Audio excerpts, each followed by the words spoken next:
And both of our speakers certainly embody that.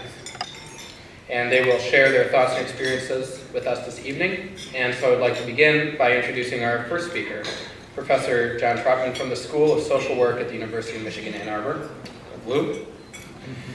Professor Tropman's research focuses on the organizational elements that create high-performing human service in other organizations. His interests are entrepreneurship, effective group decision-making, the person of the executive, such as executive director, chief professional officer, or CEO, the problem of executive burnout and flame-out, and organizational reward system. Professor Tropman is an expert on today's theme and the vision highlighted by Niagara Foundation. One of his books, Successful Community Leadership, A Skills Guide for Volunteers and Professionals, addresses these issues and will be coming out in the second edition this year. He's also studying social welfare policy, community organizing, and planning. Professor Tropman received his bachelor's degree from Oberlin College, his master's from University of Chicago, and his doctorate from the University of Michigan here in Ann Arbor. He has been an associate dean and interim dean of the School of Social Work, and a senior fellow and the chair of the Society of Fellows. Please welcome Professor John Tropman.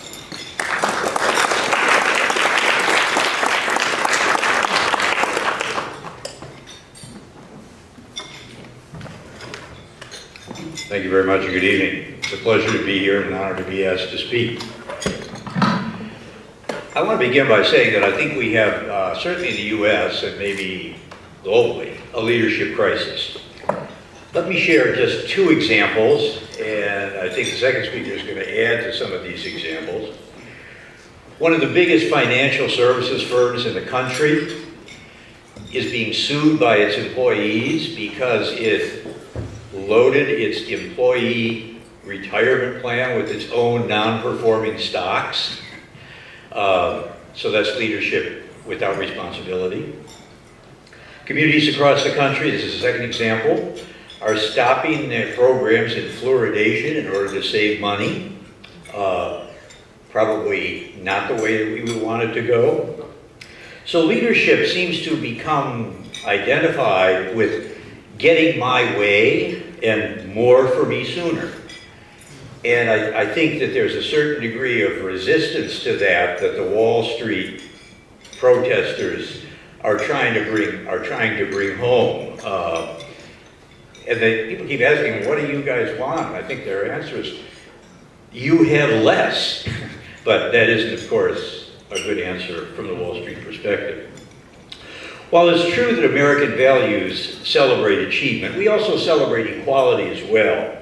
Overemphasis on one, in this case achievement, has led to a variety of, I think, bad results. Cooperative paralysis, shrill and accusatory terminology, effacement of the common good, great inequality, overemphasis on the mountain train, the mountain man concept of how you get ahead as opposed to the wagon train.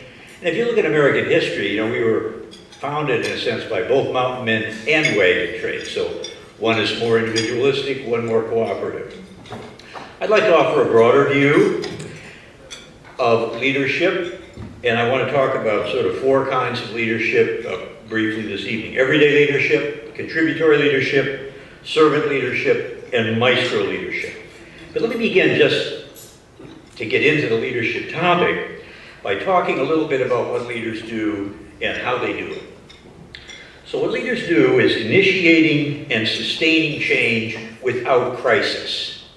And that means sort of two senses of crisis. One, you can't cause too much crisis when you're doing it or you won't be successful. And B, you want to change from strength rather than from when things are like really bad.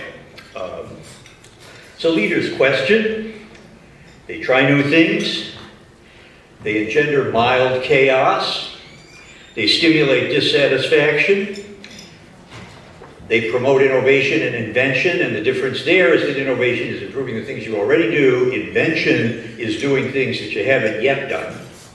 They challenge the usual way, they fail regularly, but fail small.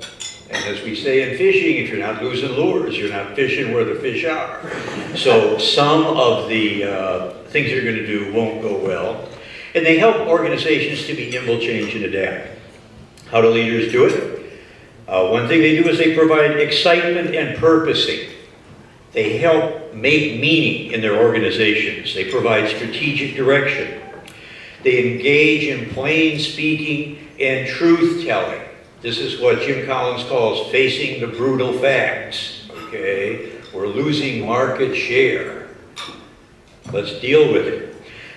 But they employ positivity and express appreciation. Leaders are supportive.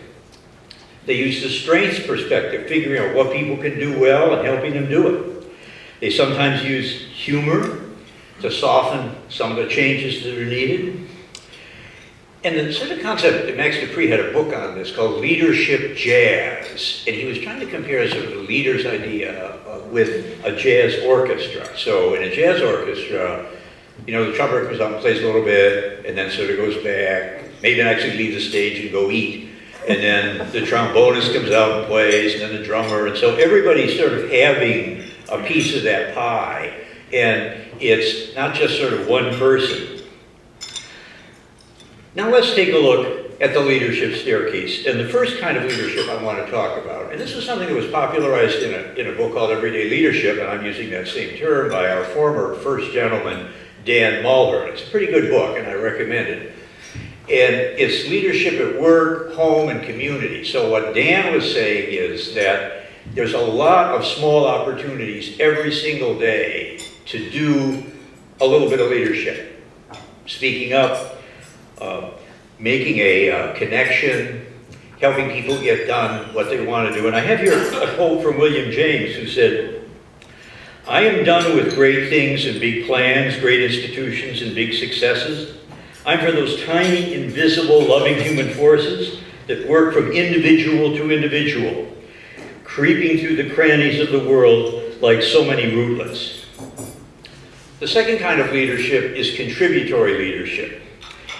This means using your position to go beyond running the organization to creating a luminous organization, one that is a beacon for others, one about which people say, "How do you do that? And could you teach us how to do that?" Contributory leadership involves chipping in rather than copping out. It involves stepping up and suggesting. It involves proposing and offering, promoting accomplishment, and leading through following. I'll have a little bit more to say about that in a second. The third kind of leadership is servant leadership, looking out the window rather than in the mirror. The phrase servant leadership was coined by Robert Greenleaf in The Servant Leader, an essay first published in 1970. In that essay, he said, "The servant leader is a servant first. It begins with the natural feeling that one wants to serve first. Then conscious choice brings one to aspire to lead. That person is sharply different from one who is leader first, perhaps because of the need to assuage an unusual power drive or to acquire material possessions. The leader first and servant first are two extreme types, and of course many of us fall in the middle. But as I mentioned a moment ago, we now have the leader first group in ascendancy. Greenleaf goes on to say, "The difference manifests itself in the care taken by the servant first leader to make sure that other people's priorities are being served. The question is, do those served," and this is how you sort of assess yourself, "do those served grow as persons under your leadership? Or do they become diminished under your leadership?" And that leader also asked, what is the effect on the least privileged among us? And will they be further harmed by what we're proposing to do? Servant leadership has been adopted and adapted by Zingerman's Deli in Ann Arbor, something that probably a lot of you have gone to or know. The leaders of Zingerman's have humble tasks thrust upon them. Weizenzweig and Saginaw, the two original founders, practiced what might be called reverse delegation. People are constantly asking, they are constantly asking, what can I do for you, and usually doing it. People give me assignments all the time, Ari says. Sometimes I'm a note taker. Sometimes I'm a cleaner upper. Sometimes I bring food to the meetings. Sometimes I'm on my hands and knees wiping up what people spill. When Weissensweig visits the Roadhouse, busy wait staff ask him to help out. And if you've been there and you've seen him, you know that that's true. He's always hanging around in sort of black turtleneck. And he wears that because he said he's a lapsed anarchist. And he studied the Russian anarchists while he was here at the University of Michigan. And so his sort of idea about management is everybody does stuff, everybody chips in. We have to learn to be good followers before we can be good leaders, according to Weissensweig. And the last kind of leadership is maestro leadership. Now the difference here, using this orchestral metaphor, is that the maestro doesn't play an instrument.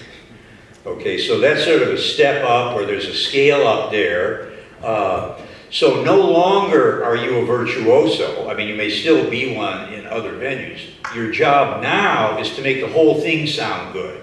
And so you have to have a great deal of attunement to what all the sections are doing and how they're fitting together. And when you get that right, it all sounds terrific. That's why a lot of orchestra conductors say, you can't really recruit to greatness. You have to build it. You can recruit great players, but whether they will play well together is another question, and it's the maestro's job to do that.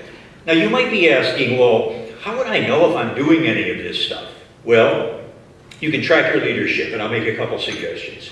Number one, journaling. Write down some thoughts about how you're leading and what you're leading. Remember that writing things down is God's way of showing us how sloppy our thinking really is. So when you write it down, you have a chance to look at it, you can look back at it. It goes beyond sequential thinking to more holistic thinking, because it allows you to have sort of a more rounded view of what you're doing. It helps you to solve and manage tricky problems. And it introduces you to a really good concept, which is there's more than one right answer. Many people think that there's just one right answer. And for most of us, if you can come up with one right answer, you stop. Okay, that's really not where you want to stop, because pretty much anybody can come up with one right answer. Getting several and beginning to see how they might interact or support each other is very important. Leadership metrics. Okay, so this is some stuff that Jim Collins talks a little bit about in his book, Good to Great. Regular appreciation. If nobody's saying thank you for stuff you do, maybe you're not doing anything that people would say thank you for. So it's probably a good question to ask. Significant imitation. Are people sort of trying to do what you do? Ongoing consultation. Do people ask you to assist them in tasks that they have? And longer term impact. When you see people with whom you've worked in the past, do they recall and remain impressed by working with you? So those are some little things that you can think about that would help you track. With this kind of leadership, you can become a valued leader who creates first for others and then for self. I'm going to wind up with an observation from Rosabeth Kanter. Rosabeth Kanter is at the Harvard Business School. She is a U of M grad, and she was editor of the Harvard Business Review for a while. And she writes in the current issue of the Harvard Business Review about great companies. And I think that they would apply, what she says, would apply to great leaders as well. Great leaders create value, solve the world's problems, and make money too. Thank you very much.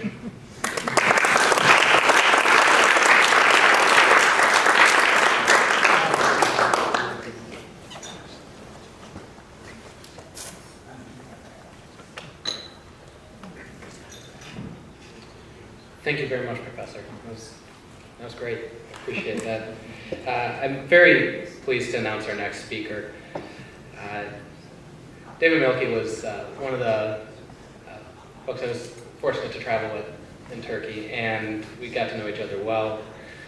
And so a little bit about David. He's the Dean of Eastern Michigan University's College of Business. In the past, he was the Dean of School of Business at Grand Valley State University, Professor and Director of International Business, and Interim Dean at Marquette University. And prior to entering academia, he was an investment banker and treasurer of corporations. He's seen it all. Dean Mielke has a bachelor's degree from Lawrence University, an MBA from the University of Chicago, and he received his PhD from the University of Michigan. I could go on. I'm sorry.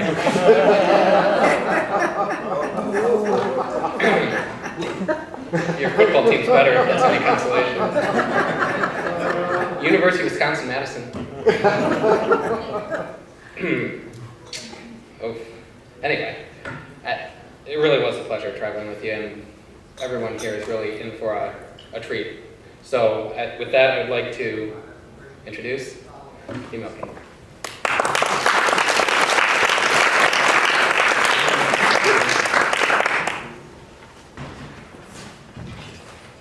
Well, thank you, Ryan. I appreciate the introduction. I must confess I feel a little bit guilty this evening by reinforcing the stereotype of professors who merely pull out a list of notes and on yellow dog-eared paper and go to class to make the presentation.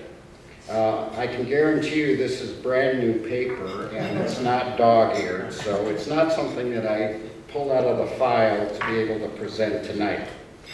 In fact, I was really struggling trying to come up with the appropriate approach to make the presentation this evening, and I must thank John for providing great direction and really giving me the perfect lead-in to some thoughts that I'd like to share with you this evening. I completely agree with you, John. We do, in fact, have a leadership crisis in America. And I might add, it's not just restricted to the U.S.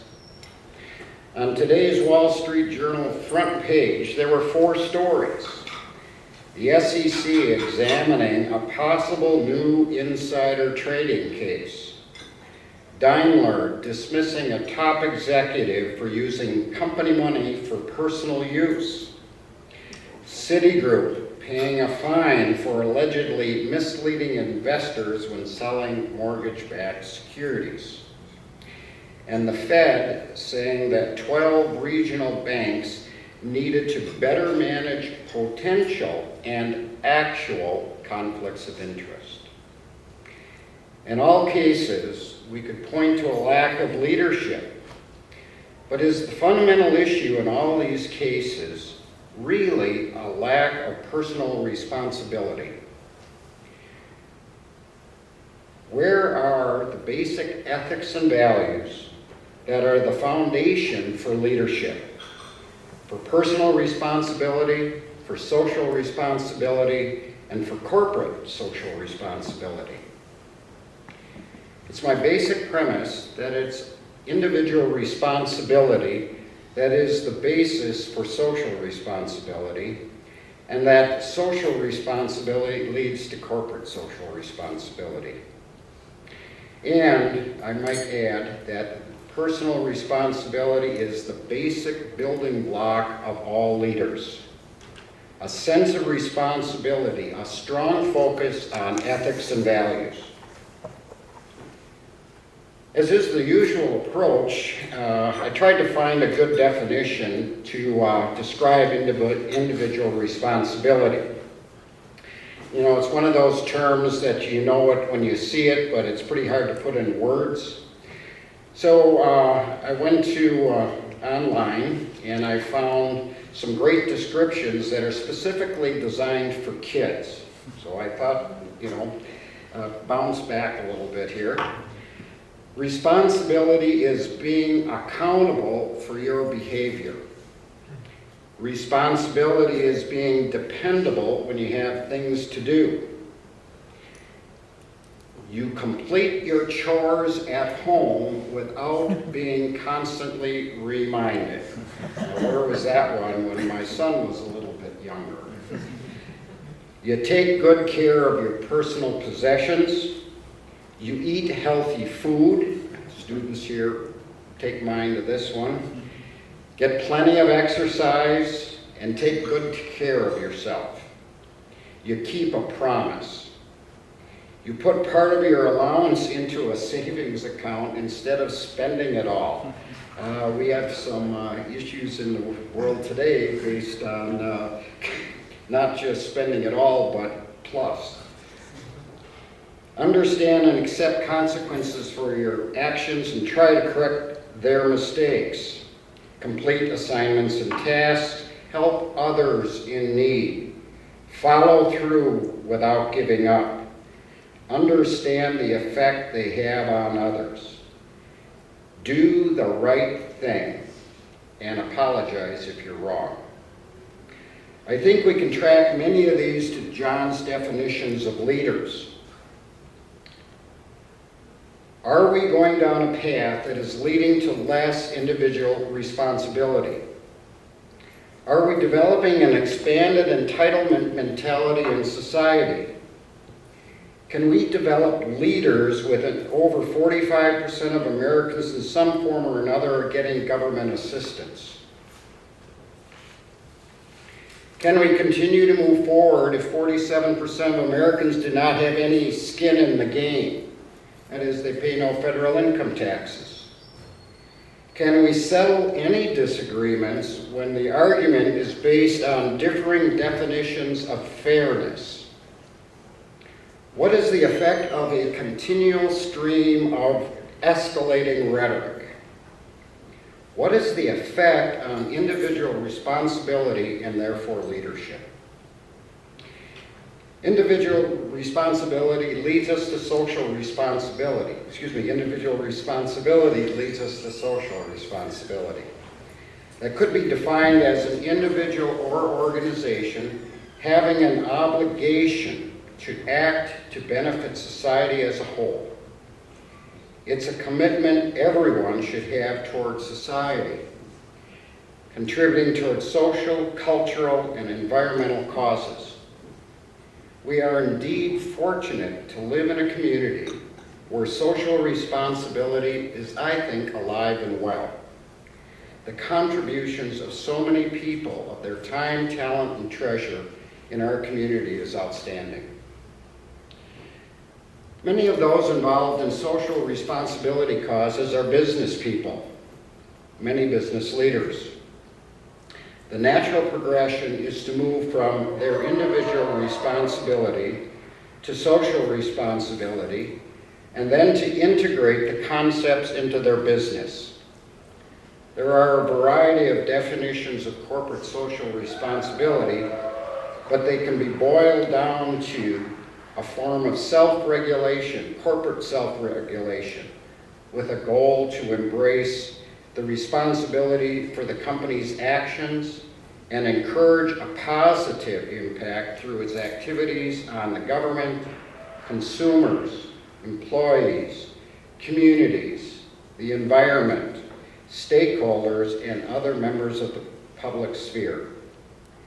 The business leaders who practice corporate social responsibility do, in fact, as John pointed out by referring to U of M grad Rosabeth Cantor, they create value, solve the world's problems, and they make money too. Are we promoting and celebrating the types of leaders John so well described, especially servant leaders?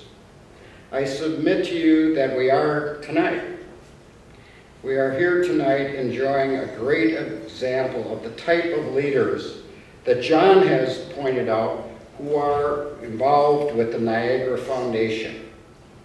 They are individually and socially responsible. They are a group of everyday leaders. They are, as William James said, individuals who exemplify those tiny, invisible, loving forces that work from individual to individual, creeping through the crannies of the world like so many little rootlets. They are examples of people taking individual responsibility to do the right thing. They have joined together as an organization and have assumed the social responsibility to act to benefit society at large. This leads me to one more example of the Niagara Foundation assuming social responsibility. Have you ever had a trip of a lifetime? That trip you've always dreamed to take, but have never had the time or opportunity to pursue?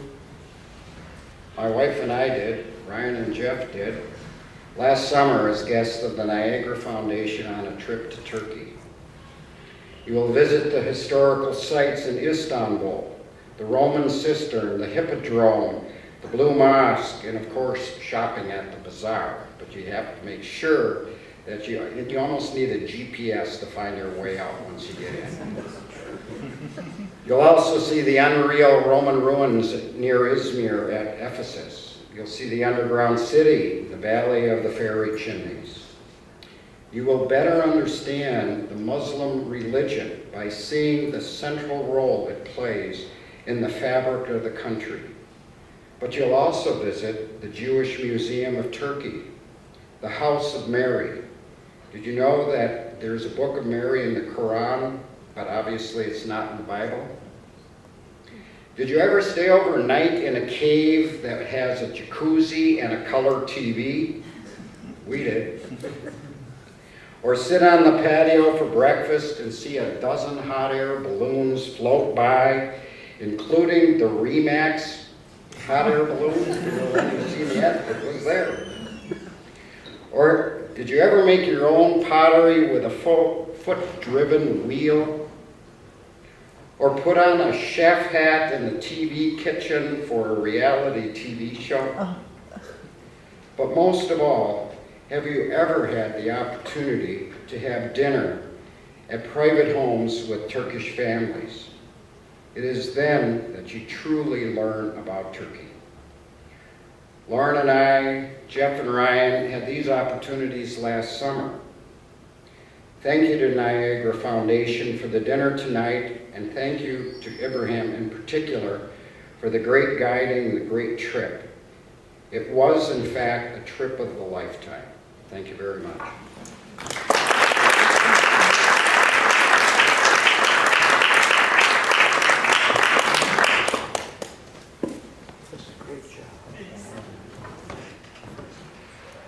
Thanks again, David.